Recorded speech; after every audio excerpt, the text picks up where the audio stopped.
A dynamic leader with a heart of gold and a huge helping hand. Today's guest has been on the top of the corporate ladder with great successes, but is no stranger to heartache and pain. Stay tuned to hear her incredible story. What superhero do you relate to most? I'm so curious. Why? Each of us has our own innate nuclear power. It's God-given. And yet we're all out here wondering, searching, forgetting, and suppressing. I know I was. It's okay, no judgments here. But I am going to get real. As a life and career coach, it's kind of my job. And you chose the show, so no one is forcing you. But the force is real. And the question I really want to ask is, what's your superpower? I'm Sharon Davenport. I've been called a real-life Wonder Woman. This show is designed to activate you alongside other superheroes. It's time that you arise, put your cape on, and fly.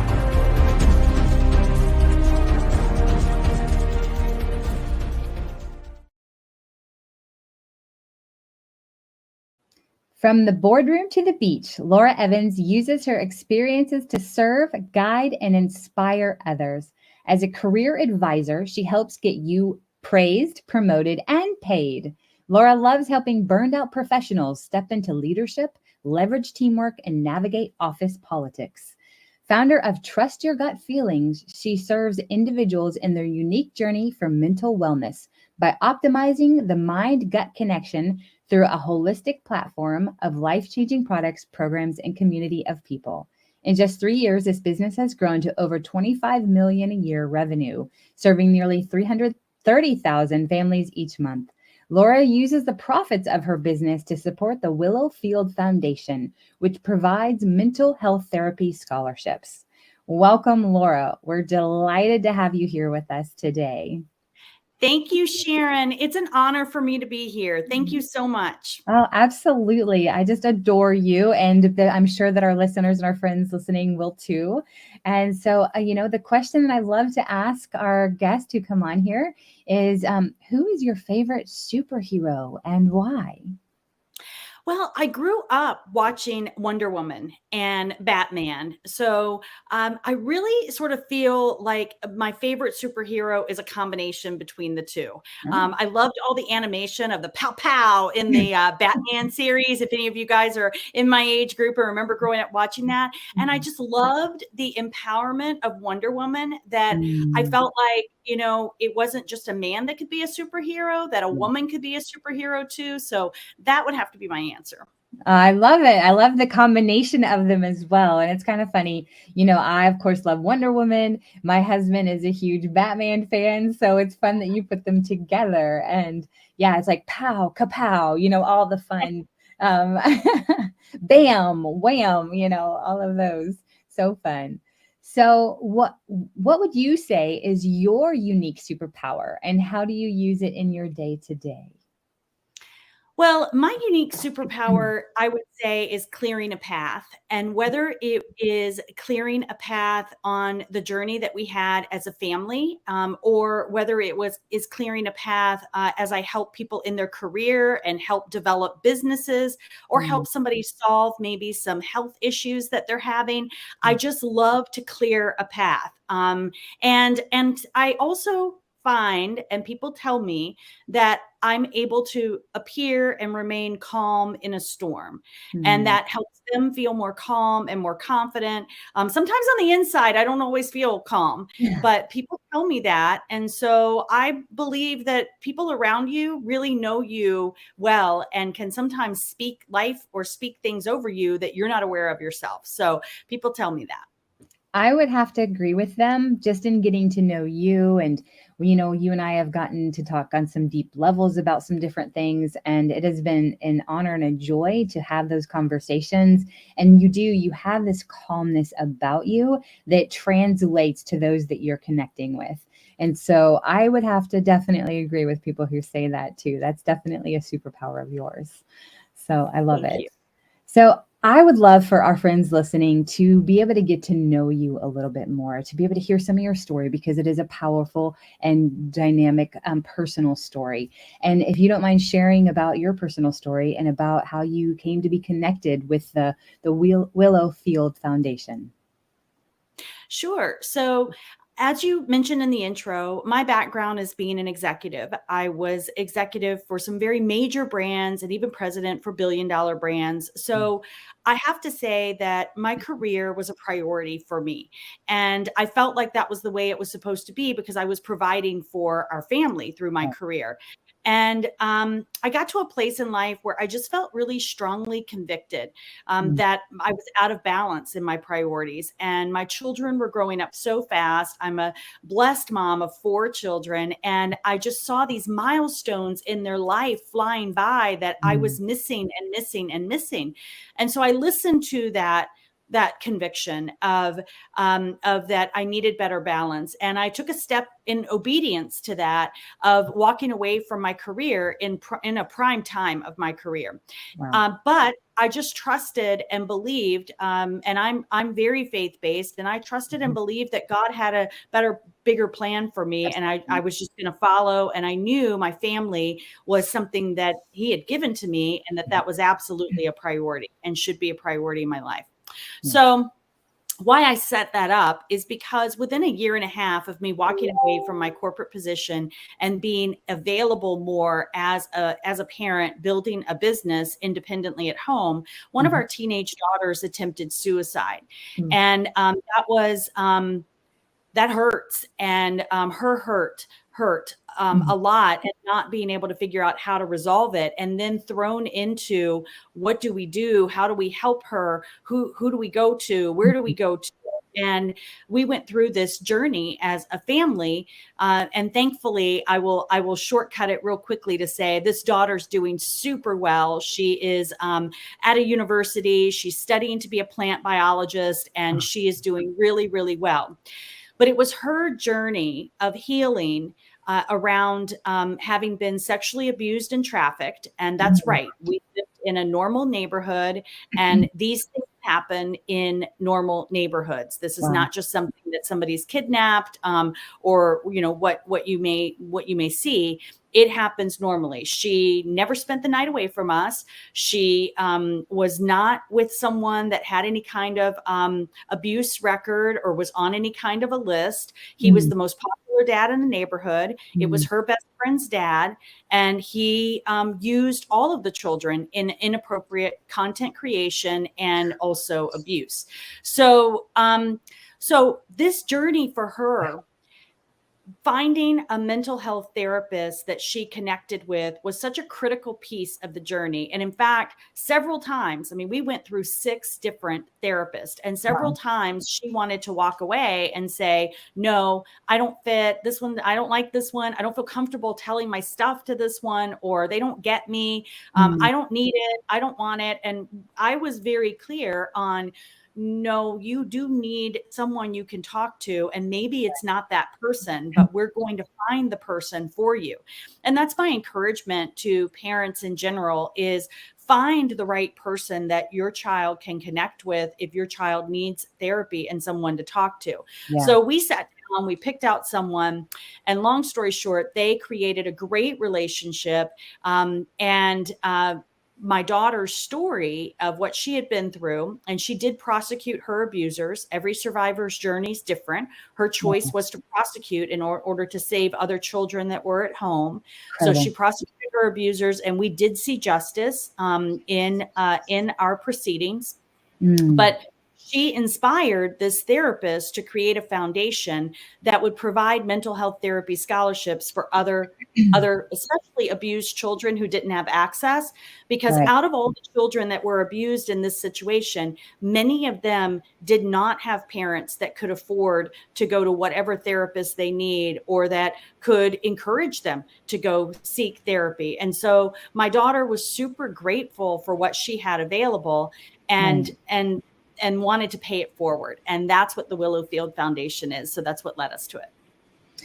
Wow. Well, for those of you listening, that was a lot packed in there, right? Did you guys follow all of it? I mean, talk about from the corporate world and living at the top of your game. Excuse me. Choose deciding to step away while you're at the pinnacle of that to invest in your family. Which, Laura, that's what's so incredible is that it's really, you listened to the voice of the Holy Spirit. You listened to the promptings of God to do that, because you may not have been available to be able to be there for your daughter in the way that she needed during that time and all of those proceedings and everything that happened. Because we've talked a little bit more about this, the trial and all of this stuff, and that is a very stressful, very involved experience. And if you hadn't done that and stepped away from your corporate job at that time, you may not have been available to be able to walk through that with her to the extent that I know that it took. And so Right. I commend you in doing that and just in listening. So guys, those of you that are listening, if you are feeling like that you need to step away from something that you're involved with right now, or that you need to step into something that's calling you, don't hesitate. Take that next step. Take that action, because that's God. He's showing you, and you'll quickly learn, probably whether that was the right decision or not. And sometimes we do think it is, and we step into something, but that's where we have to trust that God's got us every step of the way too. So I just commend you in doing that. And wow, and what a beautiful thing that out of your heartache and out of your experience and your daughter, she's brave. And I have so much respect for her in telling her story and going after those that harmed her and so many others. That takes a tremendous amount of grit and courage. So, wow. Yeah. So you've touched on it just a little bit, and I'd love to just hear from you a little bit more about this. But how has faith, been there and brought you through this journey and in your experiences in life in general? How has that come into play for you? Yeah, I think all of us would love to say anytime we felt that prompting, that we followed that prompting, and we've led that kind of spirit-filled journey in life of surrendering to the next thing, the next right thing that we feel prompted. But I can assure you that that is not my whole story. My life is not littered with that. And it doesn't matter where you are, anyone that's listening, in where your journey is. Today's a new day. Today's a new day. You can start now. And for me, this very emotional life or death situation put me to my knees of surrendering to God and seeking him in a level that I had never before, because I'm such a type A personality that I'm used to being in control of things and planning things.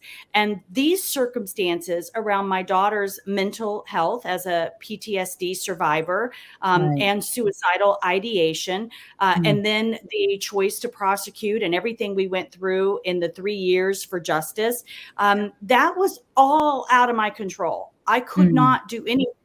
Now, I could use my leadership skills to follow up with the detectives and to organize things and to create refuge for my daughter at times when she needed it. I could use my leadership and planning skills to do those kind of things. But to really control the circumstances, I had to completely and utterly surrender.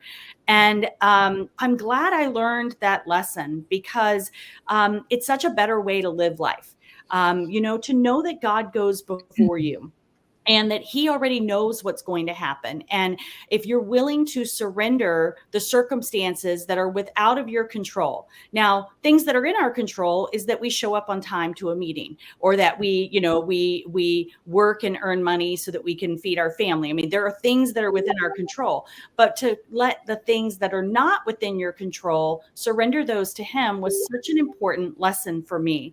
And I feel like he connected back with me, and I felt seen on that, in how the Field Foundation got its name. So can I share a little bit about how that please came about? do. Well, our story is filled with God's handprints all over our story. It's redemption. restoration, and justice as well, protection. But in particular, when our daughter and her therapist were inspired to create the Willowfield Foundation, the therapist, inspired by my daughter's story and her will, her interest to give back, said, I want you to pick the second word of the street where your abuse happened. Because in the future, when you think of that street name, I want you to let go of the pain and instead hold on to the promise of hope of the good that you're going to be doing. So it's a good thing that's coming out of this. So that word is field. That was the second word of the street where her abuse happened. And then the therapist looked out the window and just randomly picked the first thing her eyes went to, which was a willow tree. So it was called Willowfield Foundation. Now, what God and God alone knew, Sharon, was 4747 Willow Road was where I was working in California when my daughter was being abused in Texas. Oh my gosh. So that was God's way of saying, I mean, my daughter didn't remember that address. The therapist never knew that address. That was God and God alone saying to me, I want you to let go of the pain, and I want you to let go of the guilt as a mom, and I want you to let go of the shame that you feel I felt I wasn't there to do my one job to protect my child, and I should have, all these things. And God said to me, you need to let go of that, because I'm going to do something really big and really good for so many others because of your obedience and because of your trusting in me in this circumstance. So the Willowfield Foundation. Oh my goodness, Laura, is that not just our God? and to, man, that's so profound and so beautiful and incredible how he does that, just showing you, hey, listen, I got you. I've got your daughter, I have you, and I have all of the people that are going to come under this umbrella of this foundation. And what a beautiful piece. You have to make sure you share that story with everyone. Because that is just absolutely beautiful and incredible, and just like our God to do that. So, and so through this whole process, you've shared, your daughter is doing really well. She's doing fantastic in college. But I know it also, you have 3 other daughters, and you have your husband, and you have, your family. So how is your whole family doing after dealing with this experience and this journey? How are they doing today, if you don't mind sharing? Sure. Everyone's doing well. We have 2 grandbaby girls that have been welcomed into our family, and we've got a grandson on the way. And we've got our youngest son is in college at Michigan State University, and thank God he was protected in some recent incidences that happened there. And so we are doing well. And there's no question it brought us closer together as a family as well. And we are all very passionate about this foundation. And we all contribute on birthdays, on holidays, all the kind of things. We are telling people, don't give us gifts, send money to the Willowfield Foundation, because we just want to be able to see it reach more people. I love that. And that goes back to, I think, what you were talking about with surrender before, and how you couldn't control all the circumstances. And I know that had to be hard because you are such a dynamic leader in so many ways. And that had to be hard, for you and for your family. But it sounds like it's so beautiful. As we surrender, God births beautiful things from that, and your family getting closer together through this whole experience too.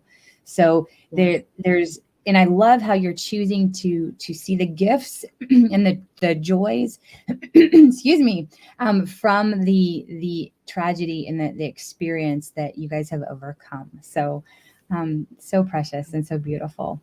But so, for our friends listening, some may be currently dealing with something similar. having, whether it be a mental health journey of with suicide, or whether it's with somebody who is, they know that has been molested or trafficked or something along those lines. And I know those are kind of two different situations, but in your situation, they have kind of come together. So for those of our friends that are listening who may be experiencing something similar, or have somebody that they're walking through this with, what would you share with them through this? Well, get help. Talk to someone. There is now, I've been actively involved in an organization called NAMI, the National Alliance for Mental Illness. And thankfully, due to the advocacy that organization has done, we have helped create a 988 number. So instead of a 911 number for emergency calls, there needed to be something for a mental health crisis, because an emergency that has potential criminal affiliations is a very different response than someone that's having a mental health crisis. Absolutely. So 988 in particular is a suicide hotline. So it's easy to remember. 988. And I would just encourage, those phones are staffed with experienced, caring staff that will be a resource to talk to through things like that.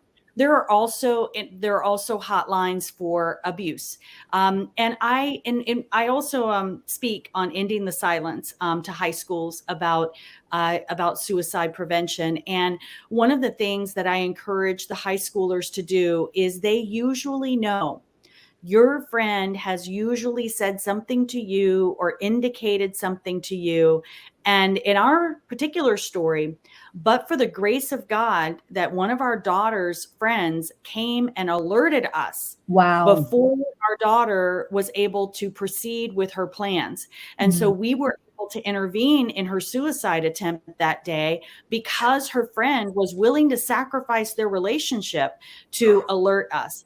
And if we teach, if you see or hear something, say something, find a trusted adult, a guidance counselor, a pastor, a parent, a friend's parent, find someone. And for those of us that are parents, I'm also a facilitator of Darkness to Light, which is a child sexual abuse prevention organization. They have amazing resources online, free resources that you can go and look at for how to begin talking with your children about what is okay and what's not okay, how to talk with your teen about how to ask, what is consent, how to get consent in of their dating life, and even what to do if you do have the child of one of your friends comes to you and says that they've been sexually abused. Where do you go? What do you do? All of those resources are free on the Darkness to Light website, and I encourage any adults that are around children to educate themselves about it. These things happen in the cloak of darkness. And when we get uncomfortable talking about these things, because these are not comfortable things to talk about, but when we get uncomfortable talking about it, we shine a bright light and expose it so that it has less power and control to hurt us and to hurt our family and our children. So good, man. I love all these resources. This is incredible, Laura, and so needed and so good. And I'm going to check it out because, my son is 10 and we have had little conversations with him, but luckily he's still extremely innocent because of where he's gone to school and stuff. But we know that he's coming into teenagehood. And so no, I'm going to check that out myself personally too. So thank you for sharing that as well. So good. So much here. So, and okay, now we're going to pivot. We're going to switch gears a little bit. And you are amazing and do multiple things. Like we've mentioned, you've worked in the high level corporate world, and possibly experienced, burnout yourself. So there might be some coaches listening here to this call, or some professionals that are dealing with burnout themselves. So, and I know you've helped coach many professionals with that. So what would you tell somebody who is maybe experiencing burnout for themselves? Well, it goes back to the lesson I learned about surrender. I find that the greatest amount of burnout occurred for me when I tried to control everything. The more I tried to control everything and the more I felt responsible for everything, we are not responsible for how other people act. We're not responsible for how other people feel. The more I learned that I'm not responsible for everything, Mhm. and that I don't control everything, then Right. it was freeing for me to be able to let things roll off of me. Pastor Joel Osteen has a saying that I love. I think it's it might be from Psalms 45:7. I'll have to get the verse specific, but he talks about the oil of joy, that the Lord gives us the oil of Mhm. joy. And so when we're covered in the oil of joy, everything else is like nonstick, like it Mhm. rubs off, That's good. drops off of us. It rolls off of us, like water rolls, off of us. So I try to remember that I'm covered in the joy of oil from the Lord, and I'm not going to let things stick to me. I'm going to let them bounce off me, because what people think, what people say, what people do is not my responsibility. All I Mhm. can control and be responsible for is my relationship with the Lord and my seeking Him and my surrender to Him, and what I can do. And so that has helped me not be as burnout as I used to be. And that Mhm. would be, I definitely have stepped away from that life. I live a much better life at the beach, relaxed, control my own schedule, set my own time and my hours, travel where I want to travel, when I want to travel. So it's definitely the opposite of what I was doing before. I love that. And, so true about when we try to control is when things get more out of control. Right. And I recently was on a retreat to Costa Rica with an amazing group of women. And we were able to worship, praise and worship on the beach. We were able to, we rode ATVs. We learned to surf. It was such an incredible time. And then we had time to relax, time to worship, like I said, worship, and then also to journal and to think, and then time together to go deeper with one another. And everybody had a breakthrough. But one of the things that was really hard at first, but such a relief, was that the incredible Tamara Andress was the one. She put the retreat on, and she actually said, and we were like, okay, what's our schedule? She's like, you're gonna know when to show up and what to wear, and I'll tell you before. We had to know schedule. Like, we couldn't control anything. We were completely out of control. It was the most incredible retreat I have ever been on because we had no control. She would say, tomorrow, show up. You need to be ready at 8 o'clock, and you need to be wearing sporty beach wear, or Mhm. whatever. And it was, so when we give up control, when we let it go, I had so much more relaxation, rejuvenation, freedom. And she said, you can't bring your phones. That was another thing. And so we truly had to, and were able to unplug. And man, I did not want to come home. I bet. Yeah. Yeah. So that Yeah. surrender, that was the closest thing to in a long time to have, of like being able to completely surrender, as in a physical sense. And it was such a joy, and there was so much Yeah. peace. And so that is, I think, a physical story of talking about what happens when we Yeah. surrender to God and we allow Him to be in control, and we're not trying to control everything. So Yes. so beautiful. So we're getting ready, as we're wrapping up here, Laura. Is there anything else that you would like to share with our friends listening before we say adieu for the day? Well, I would like to say, just on what you were sharing and us talking about surrendering and overcoming, or how to prevent burnout. I've Mm, also made it a practice to find one day, mm, one day as a Sabbath, and that was God's direction to us. And it right. doesn't have to be the same day every week, Mm, but find the day that I know. For me, I have a day in my calendar that I do my best. Now, occasionally travel or things will come up that sure. cause me to have to shift it to a different day, but I really work hard to make sure that it's not shifted to another month or another year. Mm, And just pick a day that you do truly unplug, that you put your phone away, even if it's just for, from from the time I wake up until, 5 p.m. Even if it's just daylight hours, I'm not going to be connected to my phone. The world will survive without me.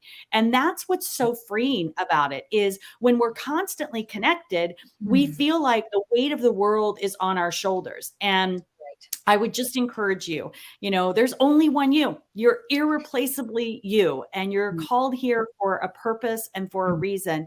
And the noise of life can get into that calling. So I would just encourage everyone to take good care of yourself, love yourself, make that time for that quiet time for you, that quiet time with your family, that quiet time with the Lord, and seek and ask him, how do you want me to show up in this season in my life? What is it that you want from me?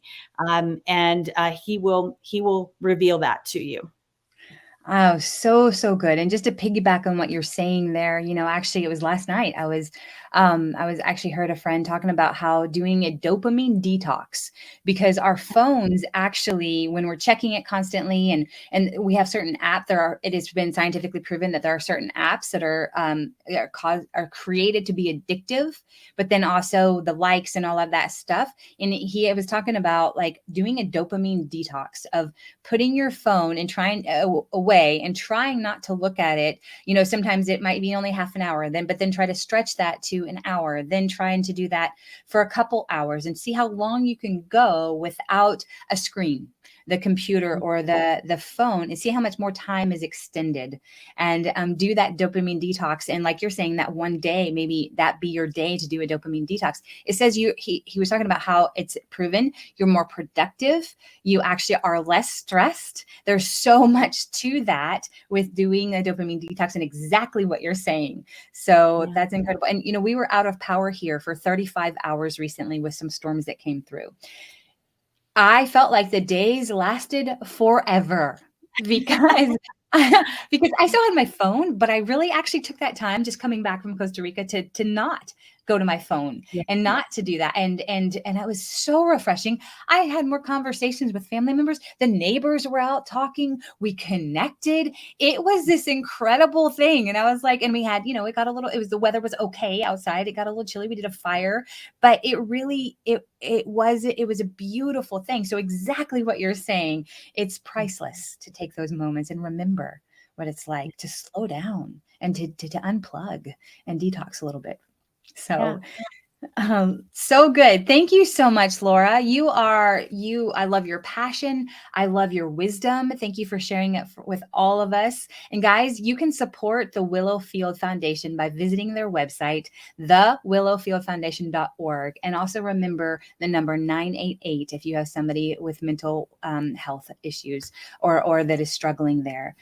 As always, those of you, my friends listening, thank you for joining us today. And hey, listen, if this podcast brought you value or impacted you in a positive way, please like, comment, and subscribe, and share it with a friend that could benefit from it too. Thanks again, and we'll be back with our next amazing modern day superhero in approximately 2 weeks or so. Until then, and as always, go use your unique superpower to change someone's life for the better today. Thank you again, Laura, and bye for now. What superhero do you relate to most? I'm so curious. Why? Each of us has our own innate nuclear power. It's God-given. And yet we're all out here wondering, searching, forgetting, and suppressing. I know I was. It's okay. No judgments here. But I am going to get real. As a life and career coach, it's kind of my job.